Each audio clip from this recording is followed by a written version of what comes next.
মাশরাফি বিন মুর্তজা, মানে ক্রিকেট খেলা যারা পছন্দ করে বা বুঝে বা নাও বুঝুক, মানে সকলের কাছে মাশরাফি মানে একটা নায়ক, আইডল, তারপরে হচ্ছে সে অধিনায়ক, এরকম একটা অবস্থা।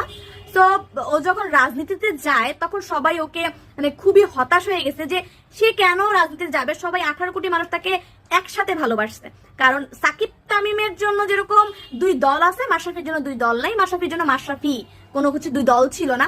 তারপরেও সে যখন রাজনীতিতে যায় তখন হচ্ছে মানুষ কেন অনেক কষ্ট পাইছিল যে কেন আবার দল হয়ে গেল, গেছে গেছে কেন আওয়ামী লীগের জন্য গেল, এই তো একটা দল হয়ে গেল, এই তো রাজনীতির মধ্যে চলে গেল। আমিও এটা অনেক মনে করছি, অনেক আপসেট ছিলাম।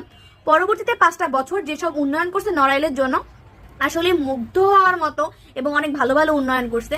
তারপর আবার জনগণ তাকে আবার একসেপ্ট করে নিছে যে না, সে কোনো দল হয় নাই, সে হচ্ছে নিরপেক্ষ আন্দোলন করতেছিল, মানে নিরপেক্ষ আন্দোলন না, মানে নিরপেক্ষ কাজ করতেছিল।